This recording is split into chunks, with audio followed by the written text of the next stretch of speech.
Hello, dear viewers of the first ever virtual Verbier Art Summit.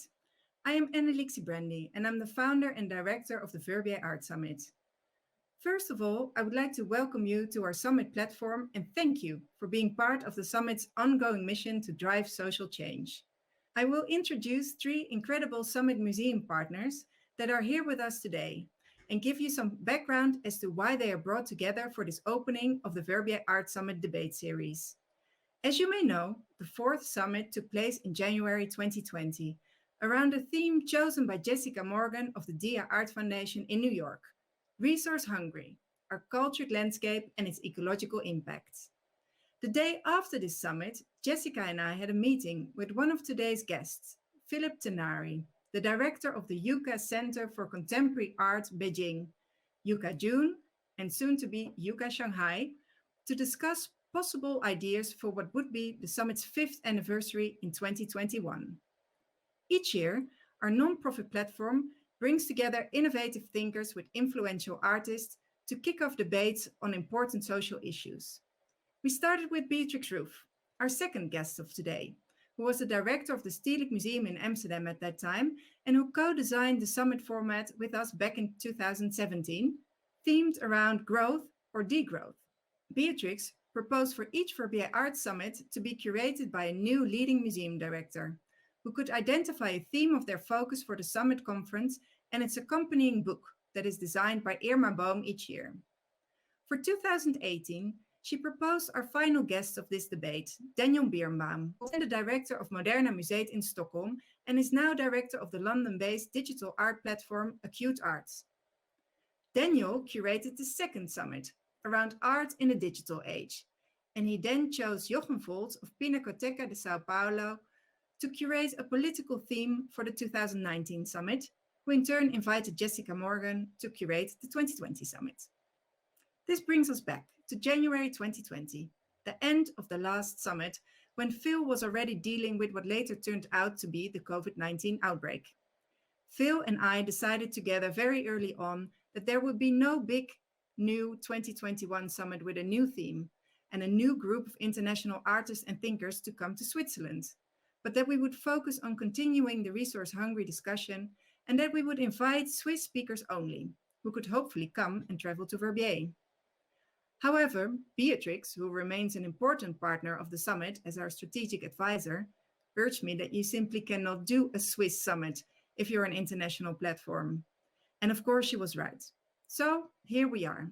We organized 2 new Swiss talks and 1 debate from Verbier, but also 1 international talk and 4 international debates with former and new summit speakers coming from New York, LA, London, Lausanne, Brussels, Sao Paulo, Cuiabá, Rome, Montana, Oxford, Amsterdam, Stockholm, and Beijing. Or I actually think Phil may be in Shanghai right now. A new way forward. That is the hopeful message that came out of the 2020 summit. New ways of looking at the world, new ways of listening, and new ways of understanding. COVID-19 has had a terrible impact on our global society, and it's horrible that most of us are still suffering from the virus at this very moment. But the only upside is that we finally realized that we're all connected as humans, and that this will become a time of great change. Art can enable such a transformation and offer different perspectives on our resource-hungry age. Beatrix, I know you've been thinking a lot about reassessing spaces, structures, and systems of culture to find new ways to operate, and have recently launched a new art fund in the Netherlands that will acquire works for the Dutch state, distributing them amongst Dutch art museums every year. Can you tell us a bit more about this project with the Hartwig Art Foundation and other projects that you've been currently involved with?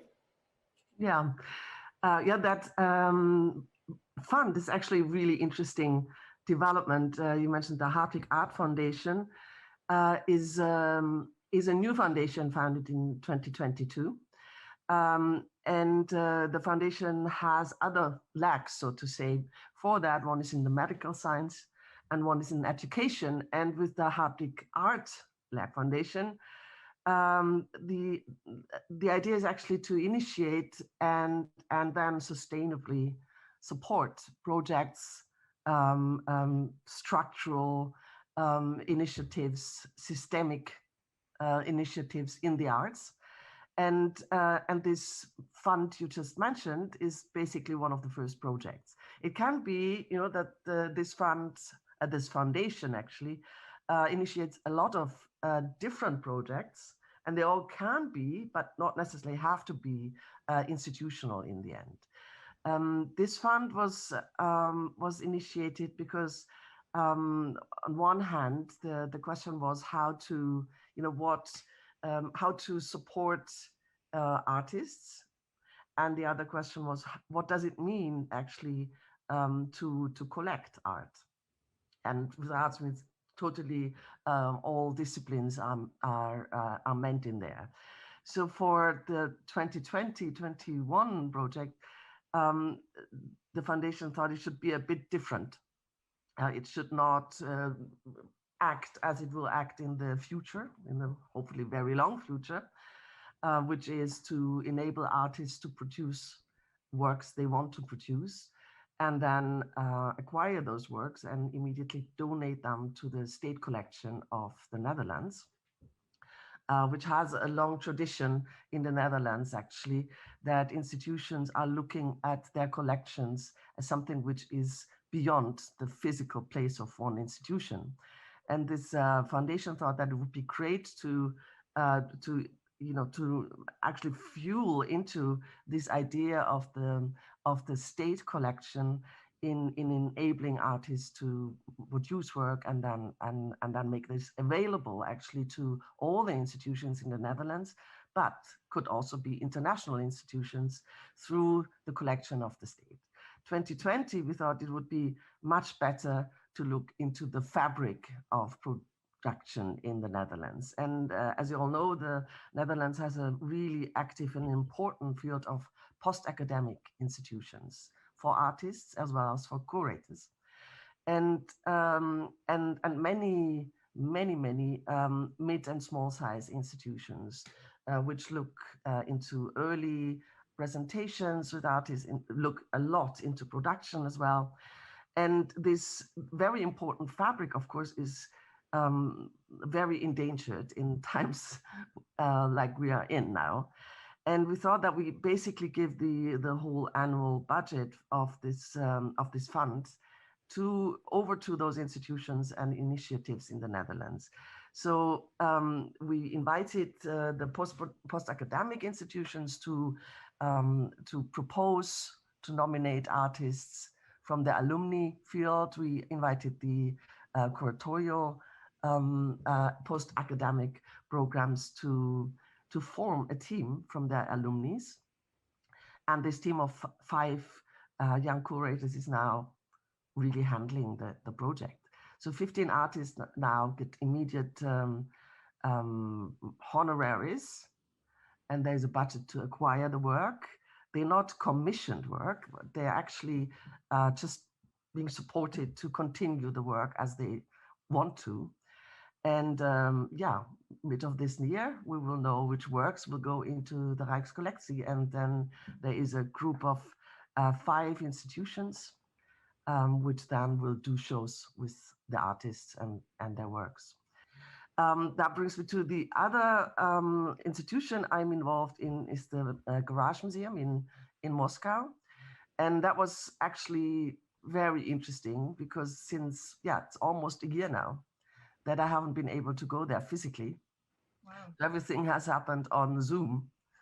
And in a way, it really intensified also many things, particular discussions about values of the institution, strategic developments that are in planning or will be addressed soon.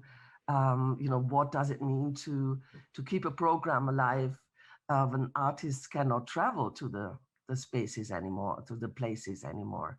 What does it mean to act as an international institution if you cannot have physical exchange internationally anymore?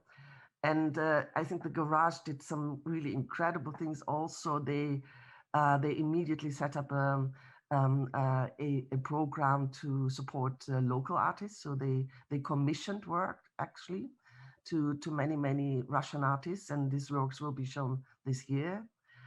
They also set up a canteen and provided food to not only the many people working at Garoznan being forced to work from home, but also to artists and people in need in Moscow, like a really huge project, I think, and a really important project. And I have to say the thinking about and thinking with institutions in distance uh, is a very interesting exercise, so to say, when you're forced to think beyond the structural behavior you usually apply to and to the institution. And I'm very happy how particularly projects in developing new buildings, but also developing new programs in terms of support of artists locally, but also globally. Um, yeah, really made a lot of differences possible in that restrictions we had to work with. So, for example, they totally revamped their residency program, and it's actually more international now than it was before. And the question of what it means to act local, but think about the planet at the same time is one of the I think one of the themes that will be our permanent friends for the future. Yeah, I think one of the things we all have experienced with this particular situation we are in is that the problem is also the chance, so to say. This is the first time I think we experience that something has global meaning and planetary meaning, and that this COVID thing cannot be solved in thinking national or local only, because it is addressing the whole world. Exactly. I think also, Phil, you said it very beautifully that now, for example, the artist cannot travel to China, but the art is still traveling to your museum. No, it's true, and it's actually led to some really poetic moments.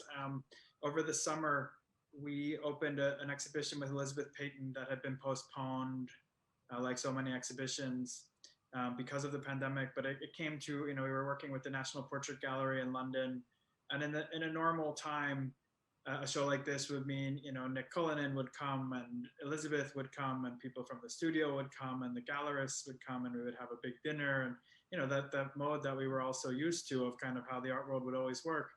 And we were faced by the beginning of the summer. Of course, there was this staggering of, first China was locked down and then it moved to the rest of the world. And then 2 months later, Europe confronted and the US confronted what we had originally confronted. And so, through these extended conversations with our colleagues in London and with Elizabeth and her colleagues in studio back in New York, we finally decided, that it wasn't going to happen in the normal way, but was that a reason to do nothing at all? Or instead, maybe we should transform our approach. And so the works came. And it meant lots of adjustments because you still have certain things that you need to, responsibilities to fulfill in terms of how you take care of art, the conditioning and all the registrarial and conservatorial stuff that goes into any exhibition. And as so many artists have learned this year, you figure out how to oversee an installation through Zoom and other media of digital communication. But I think in the end, what was so poignant about this show was this idea at the opening. These works were somehow like messages from another reality, which of course in an encyclopedic museum or a historical museum, that's the works of art are messages from another time and another place. But to have that experience in this contemporary context was something totally new. The idea that Elizabeth couldn't be there, and we couldn't, other people couldn't convene in person, but somehow the artworks, had this power to cross borders that we have temporarily been denied. So that was, I think for me, it was this really poetic realization of kind of why we do all this, right? I mean, for so many of our viewers, the average viewer, let's say, many people, that's kind of what it always was, right? Or what it always is. But I think it sort of recentered us and recentered the conversation on the power of artwork itself to elicit different kinds of responses and affects. Super. Okay, so I think we'll go to Daniel. Our virtual platform here at the summit has a section with art and ecological inspiration, where people can find the free Acute Art app, through which they can discover AR artworks within the comfort of their home. You have worked with major artists, including Olafur Eliasson, who you also brought to the 2018 summit, and with whom you created first the VR Rainbow and more recently Wunderkammer, which is an augmented reality collection of natural elements, small artworks, and experiments from the artist studio. AR at your home is obviously a very eco-friendly way of experiencing art, whereas Olafur is also always making work that raises our consciousness about the environment. Do you see that there's a connection between these artists that take up new technologies, also being more ecologically engaged? The quick answer would be yes, but there are many things to say about this, of course. I mean, maybe first a little reminder that things happening in the digital sphere aren't necessarily totally harmless from a kind of ecology point of view. It's all, to do with the big server parks somewhere where we normal people never go. And the whole internet is powered, and so and we're far away from a kind of green net yet, and so on. But so that's just a little, a remark that. But I'm of course fully with you here, and I understand your question. And I would say that compared to shipping major artworks across the ocean in crates and flying there to see artworks, and them flying back home, and all the way the art world has operated normally over the last decades, at least, with the art fair and biennale models, that is ecologically disastrous. And of course I see these new technical possibilities as an answer or part. Some of the artists that we work with are very involved in ecological questions and political questions, and Acute Art is it's a laboratory, or it's a kind of studio, basically, exploring new technical possibilities, and in every century there seems to be the introduction of one or two new important visual mediums. I mean, think back in the 19th century, we had photography, and that confused everyone, and people wondered what photography would be in the future and whether it would kill painting. And we know that old confusion. But there's always an interesting period also, a few years or maybe longer of confusion maybe, but also experimentation. And artists often explore these new possibilities in an interesting way when things are relatively new and not yet defined.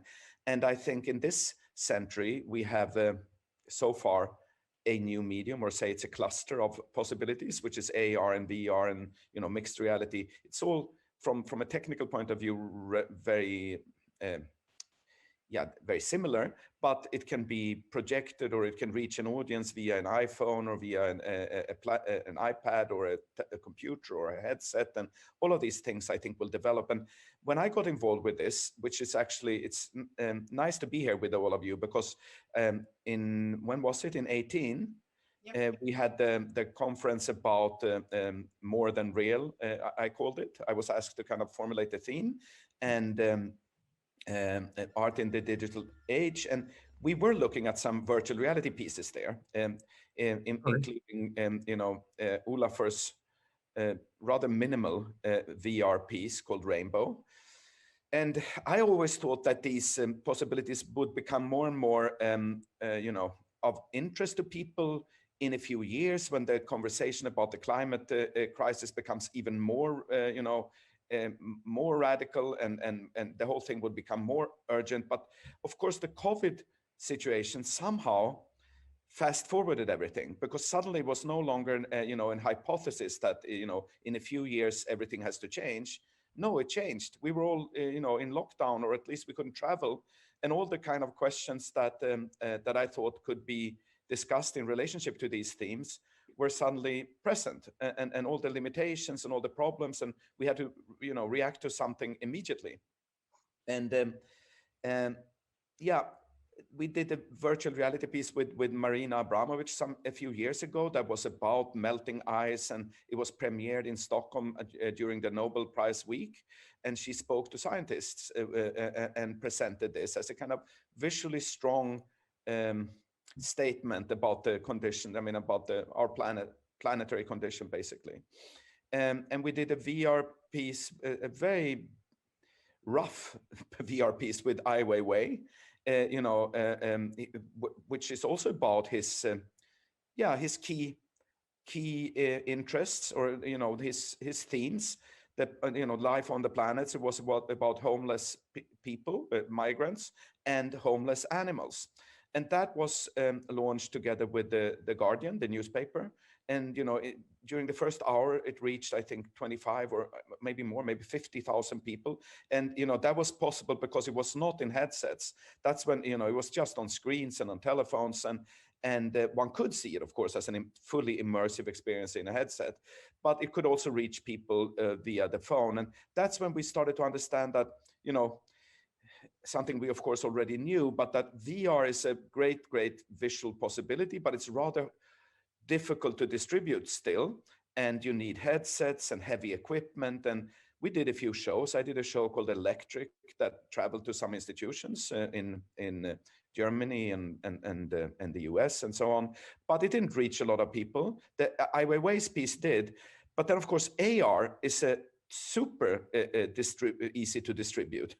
That it can, everyone basically who has a phone which is relatively modern can see these things. It has other challenges. It is not quite as overwhelming, of course, as a virtual reality piece, the most overwhelming of mediums, basically.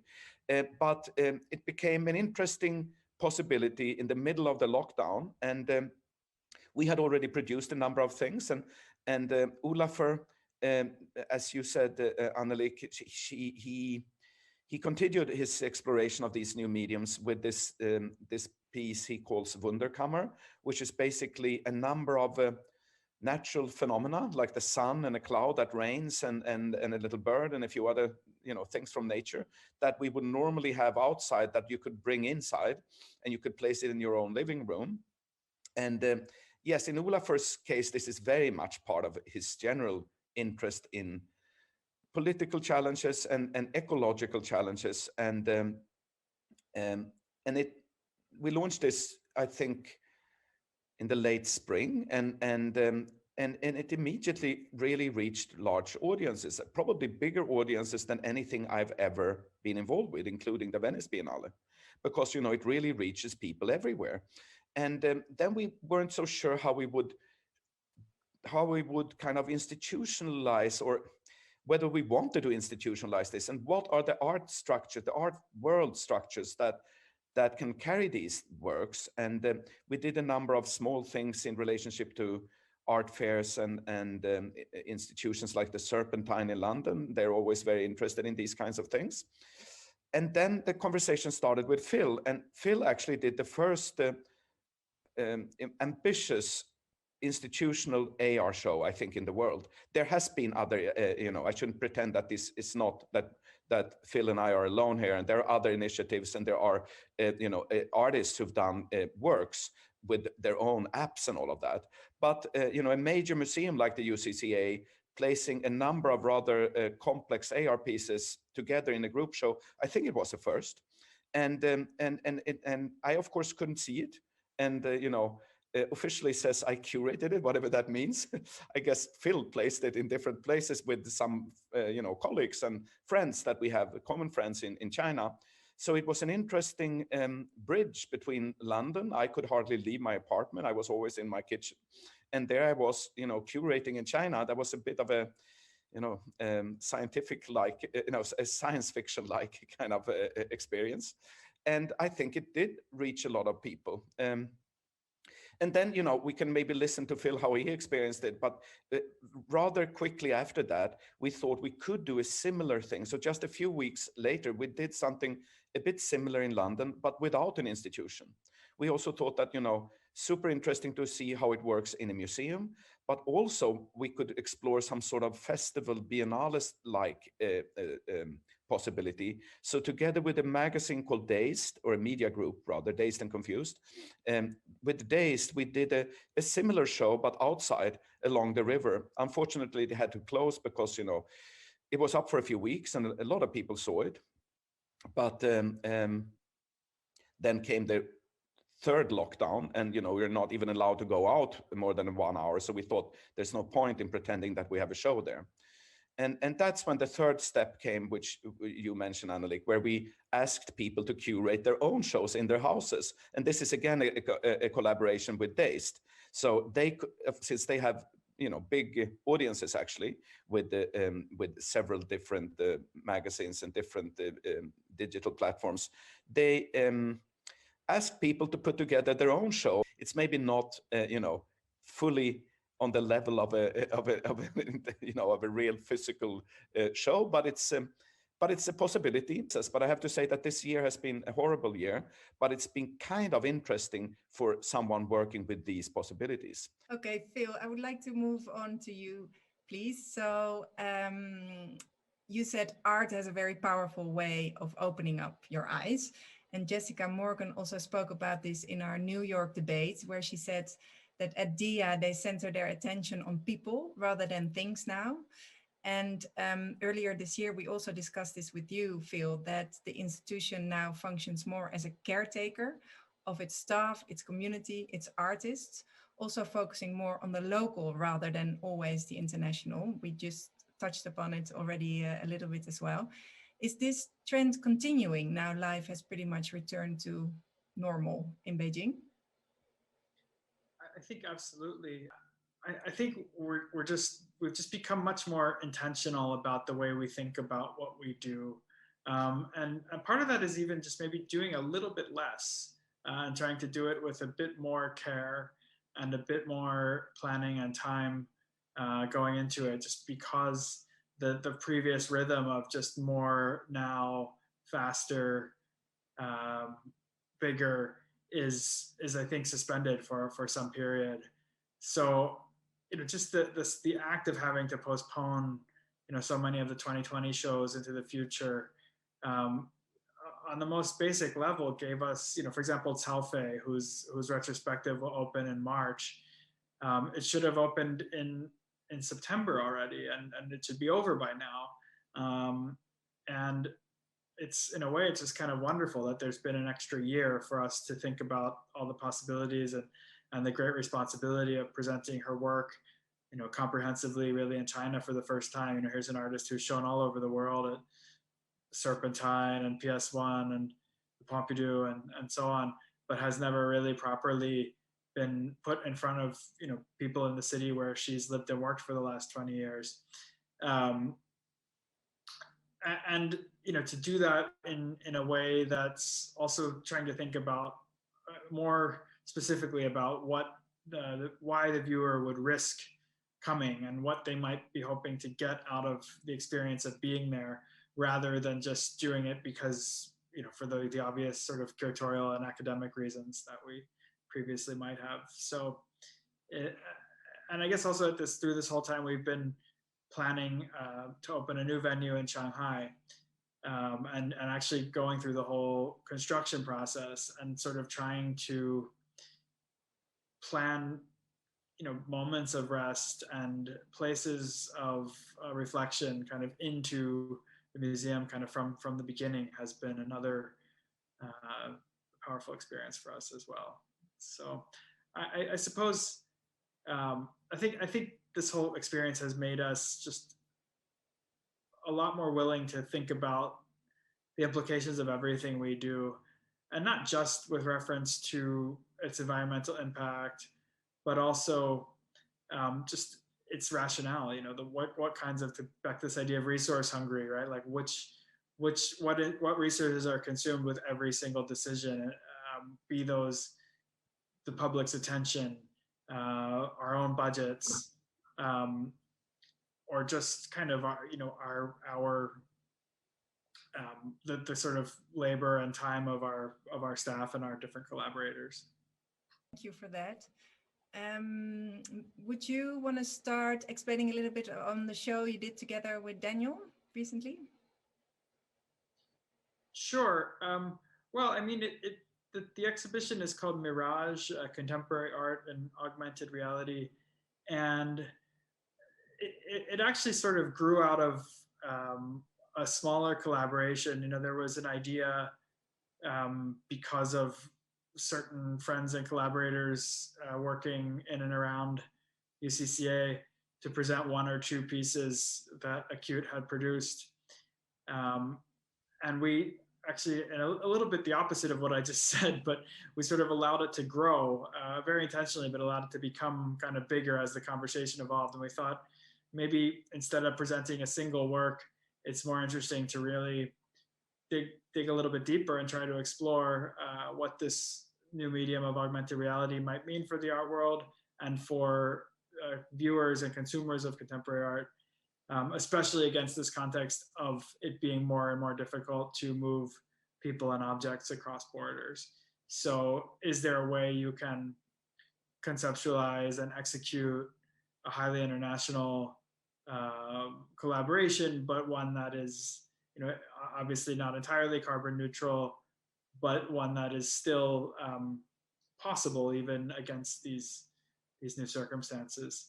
And so what we got in the end was, I think, an interesting selection of the experiments that Acute has been doing over this last year or few years with artists as they've begun to make their dreams into realities using this new technology.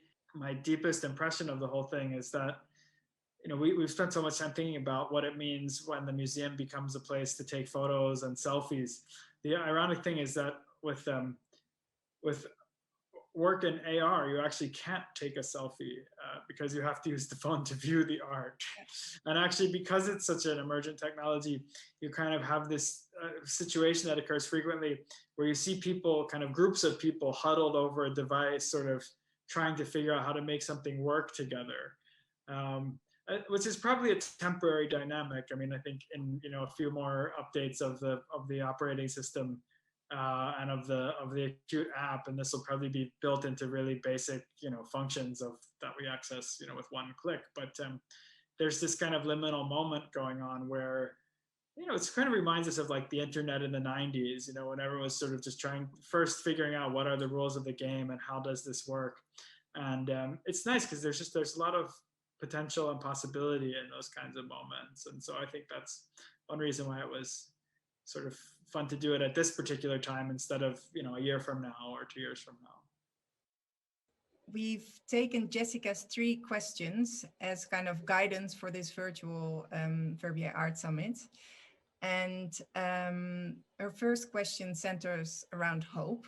Can we reassess the spaces, habits, structures, and systems of culture to find new ways to operate and new ways to experience?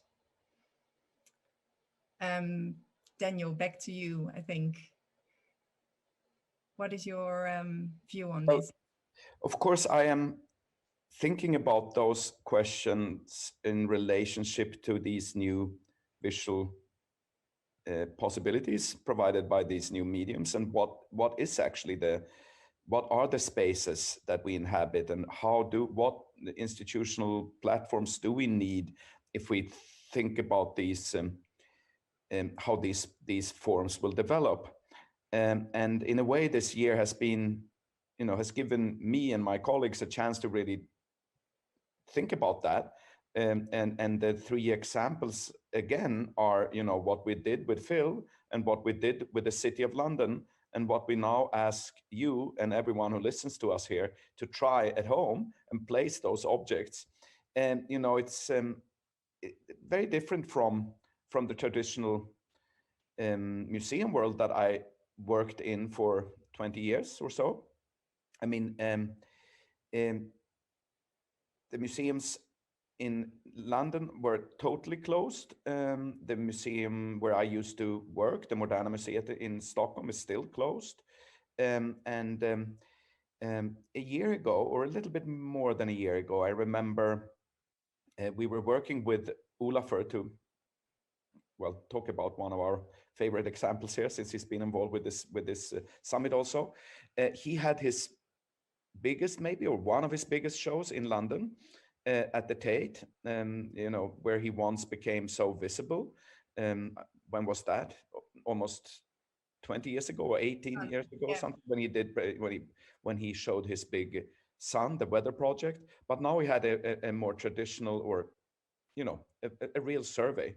At the opening, I had nothing to do with the show, but I went to the opening and listened to some of the talks, and that was the moment when Tate Modern announced the climate emergency. Yeah, and I think that's very seriously meant, and they will try to change things. And this was before COVID, when they had to change everything, but it still remains a bit of a, not a mystery, but what Phil was talking about, that every decision has to be thought through. If you think about institutional ways of operating, for a big museum that is actually built on massive audiences, and it's built for massive audiences, and it is dependent on tourism and on cheap flights, and they have 8 million visitors or something. The museum, what will this climate emergency actually imply beyond doing less? Or is it simply that, to do less? But less of all the things that made the place significant and popular in the first place. I'm not sarcastic now. It's just that doing less of that which you're good at or something. Protect me from what I want, you have to tell the blockbuster museum. But we will see. It's interesting how this will develop now. Certain museums are more, maybe it's easier for a relatively small place to adjust and work in a different way, and it's not built on big collections and works being shipped. And a major blockbuster show often is the most horrible example from a climate perspective, where you ship the star loans, the best pieces have to come from other continents and all of that. And maybe it's, one has to think about how things are shipped, and, all decisions have to be rethought, I guess. And yeah, these are just questions. I don't really have answers. One of the answers is, of course, a little bit to do with what Beatrix is involved with in Holland. Actually in Sweden right now, when everything is closed, and the Moderna Museet is a state museum where I used to be the director, was never very rich, but privileged in many ways, because we could do most things. It was very stable, but we never had enormous amounts of money or anything. But suddenly the state gave the museum, I think, 3 million euros to buy local art, to buy Swedish art. I don't know if this is the right thing to do, but they did, and it's great for the museum, and it's great for the local art world, and for all the, not to mention the local galleries, because it's an emphasis on new forms of localism, and maybe this is one of the effects will be a new insistence on grassroots kind of initiatives, and I have nothing against all of that. I think it's all wonderful to be, local and all of this, but be local. And what did Beatrix say? Think about the planet. That's, I'm also a believer in international discourse, and in things that we don't have to fly to Hong Kong or Miami every weekend. That's not necessary, but I do think that, you know, the international conversation is important. It's one of the things that made the art world very, very interesting. And new localisms should not lead to new nationalisms and kind of a stubborn insistence only on, you know, on new kind of local identities or something. So that's a challenge maybe. Well, as you hear, I have no answer. I only have questions. Beatrix, I think we discussed this actually at the first summit in 2017 already, no? Yeah, we did. But I think, may I ask, Daniel? Yes, to talk about the local fabric or the national fabric in this case, actually in a way meant to enable it to stay international, because most of the artists in that year's program now, and all of the curators are actually not Dutch. Mm-hmm. They are part of that international fabric the country is made of, you know. Yeah. So in a way, a local, I really and feel we have spoken about that, you know, in June already or something, no? That actually one of the big challenges will be, you know, to not get a wrong idea about local, and what, and again, this pandemic made so clear that we cannot think not connected planetary anymore. Mm-hmm. You cannot. I mean, that was one of the things I thought was really sad. You know, when the first national borders closed down, that was actually a chance in Europe to think in a different way. It has been then thought further in the second lockdown versions, but to close down national borders is one of the big, not only a physical problem but also a mental problem, I think. When we had the New York debate, we had Alison Tikel, the founder of the London charity, who works a lot also with Tate, for example, on this climate emergency. And she said the climate crisis is actually a cultural crisis. So we've seen now with COVID that we can all come together to resolve these issues.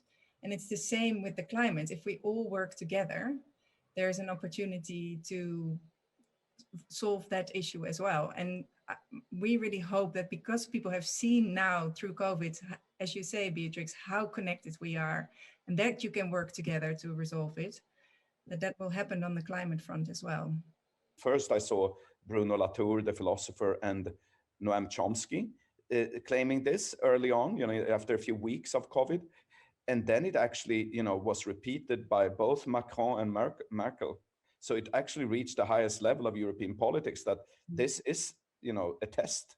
This is a dress rehearsal, so to say, for things that have to be developed over the next couple of years. And also a moment when the nations put enormous budgets into programs, they should also insist on change. Exactly. And I guess that is happening, I think. Do you see that happening in China as well, Phil? Maybe not in exactly the same way. I mean, the situation here is, you know, is so different. The state is involved in a completely other kind of way, right? As a sort of presence that's sort of everywhere, but hopefully not super directly involved in your programming or in your funding even. And yet, I do think there have been, you know, changes to behaviors that have become ingrained actually fairly quickly. And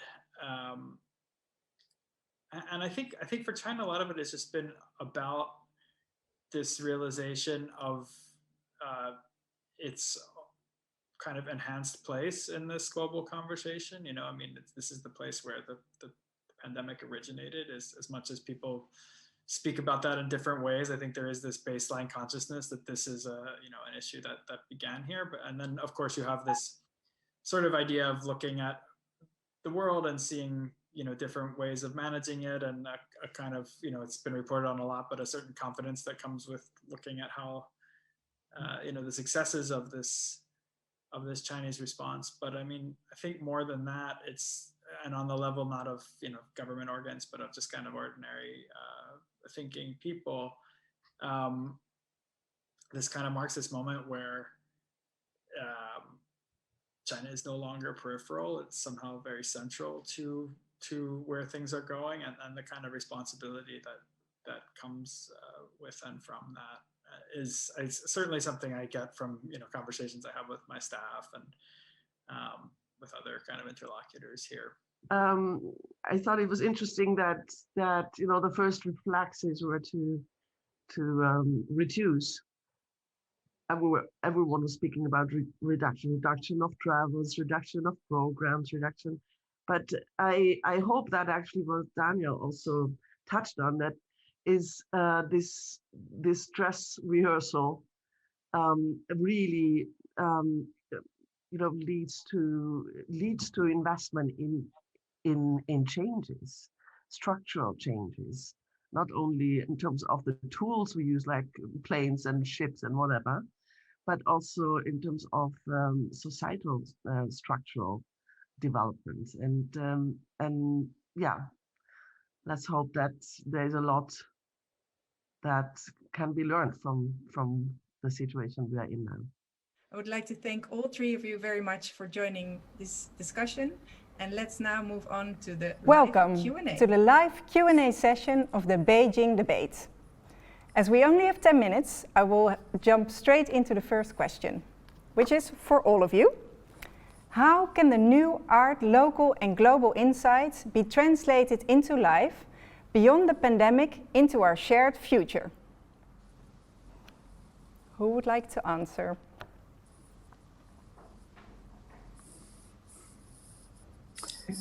Can you repeat the beginning of this? For sure. How can the new art, local and global insights be translated into life beyond the pandemic into our shared future? Let's ask the artists. Okay, we go next to the second question then. No. I mean, this is, wait. I mean, I guess this is the biggest question for the art world, no? I mean, it's exactly the question that, will be the biggest conversation. Are we just so bored now with not being able to travel and being, reduced to some sort of screen ghosts that we now are going to jump on the next plane and fly to Tinari immediately? The first plane I'm on it. That's how I feel, actually. But maybe, this is the Beijing session, but I'm actually joining you from Scandinavia. I don't really know if we will return or if we have learned something or if we haven't learned something. I guess, everyone in the world thinks that from, philosophers and theorists and art writers and to the top politicians of Europe think that, our current challenge is a kind of dress rehearsal for bigger challenges. That is not to do with the virus that ultimately will disappear, even if it feels like it's forever. And are we then going back to normal, or is the new normal something that comes out of the other side here? And is this, when I say dress rehearsal, and that's what Macron called it, and Angela Merkel too. And I first saw it that, Noam Chomsky and a few other people referred to the current crisis as something from a lesson to be learned. And with the climate issues, we have to change everything. So I think, what we're doing right now, we wouldn't have done a year ago, that we're here doing this live session in front of hundreds of people. But it's all, filtered. It's all on a platform that I had never heard of a few years ago. So we have already learned some things. And I think in the business world, the idea that, top business people would fly to New York to sign a contract and fly back home to Paris, that will not happen. And I think the art world will have to change too. And that doesn't mean we will not do ambitious exhibitions that will travel from, I don't know, from London to Phil's beautiful museum in Beijing and then on to Switzerland. And, you know, this will happen, but we will think about it. And I think traveling and shipping are extreme decisions compared to the kinds of velocity that are made possible through technological solutions. Thank you, and Daniel. I think just to piggyback on what Daniel's saying, it's really just going to be about how much we can take, you know, the extremity of this current situation and integrate it into a kind of new normal to create another kind of hybridity, right? So hopefully the next time we have this conversation, maybe some of us will be together and others will be joining remotely, and some people will be in the audience, but others will be watching online. It also helps to open up things and allow people access who maybe wouldn't have had it before. Totally. I also would, in the last days, I've been looking at a lot of things online, and I'm actually quite amazed about the content that is suddenly happening there. So I think the decisions to, as Daniel mentioned, someone hopping on a plane to sign a contract and fly back, I think those decisions definitely will be taken differently. But also I do think that there is another content production happening through, you know, the possibility actually, or the bigger acceptance that things can happen online will change a lot also in the production of the so-called physical or locally present. So I think people can are now committing to, you know, to participate in things that only are happening online, and I think that will change the mindsets and the qualities of what we do physical and locally. Super. I have a question for Phil.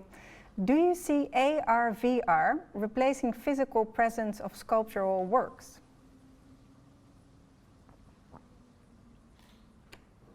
I'm sorry, AR, VR replacing the Physical presence of sculptural works. Sorry, again, I mean, I think it's going to use its own terminology to sort of augment what we already do, and I look forward to a moment when, you know, we can integrate some of these features that now you find only in the Acute Art app into, say, like the UCCA WeChat mini program, right, which is how people access, say, our audio guides. And maybe in the process of viewing an exhibition in physical space, there will be other experiences integrated. And likewise, for those who can't make it, you know, an easy way and a compelling way to access our exhibitions in Beijing, you know, through VR or through other of these kinds of technologies. So I think it's not just that one is you know, an addition to the other. It's that they could, I think, in the coming period, they'll really produce a kind of beautifully parasitic, codependent relationship where they have something to add to each other. Thank you. A question from Catherine Callahan. How do emerging artists engage internationally without physical mobility? So how do emerging artists engage internationally without physical mobility? Actually, something that Beatrix said previously is interesting to me, that, you know, the local scenes, it all depends on where you are, of course, but the local scene, for instance, in Holland is very international. That, you know, people, if you think that, you know, if you have an initiative with local artists, say in Copenhagen or in Amsterdam or in London or in, you know, other cities that are very international, it actually, it is international, regardless. I mean, people have, you know, backgrounds, and they have not only friends, they have kind of inspirations from all over the world. So the kind of totally local, meaning something homogeneous and close to the world, doesn't really exist in cities like that. And yet I fully understand the question, of course, that, you know, we're used to going to other cities and meeting people from all over the world at art fairs and at big biennials and conferences and very globally constructed art events. So yeah, again, I think we will have to get used to these hybrid forms of presence, local and international, somehow nested into each other through technological solutions. I guess this will not disappear, even if I'm a bit bored with Zoom. Zoom tiredness all over. One final question then from Sylvain Levy. In this post-COVID era, are the museums going to change their metrics of success?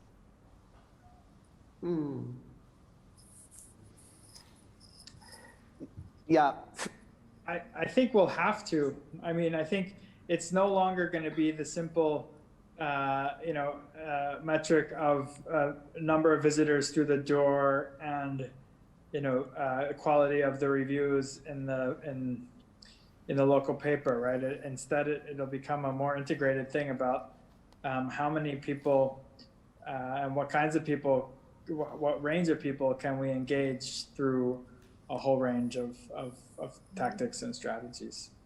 Yeah, I agree in that. I mean, here in I think I'm assuming in Amsterdam, because it's a very tourist driven city also. I think you could immediately see that, when the visit, again, it's about visitors numbers that museums have been had to learn to build on their functioning quite heavily in the last more than 1 decade.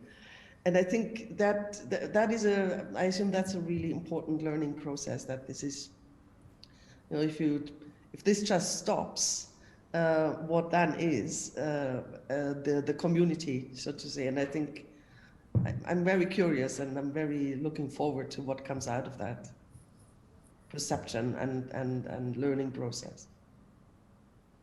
Yeah, I think this is one of the maybe positive effects of this, that the kind of success story that we're used to with museums growing, building new wings all the time. Every second show has to be some sort of record-breaking show with record numbers. And of course, it's great when when you reach a lot of people. And I'm no longer a museum director, but I was totally caught in that at this, sometimes it was a bit schizophrenic, because I often thought that, the most important thing is to get interesting reviews in in an international context. And I was also very keen to do things that I thought artists would like.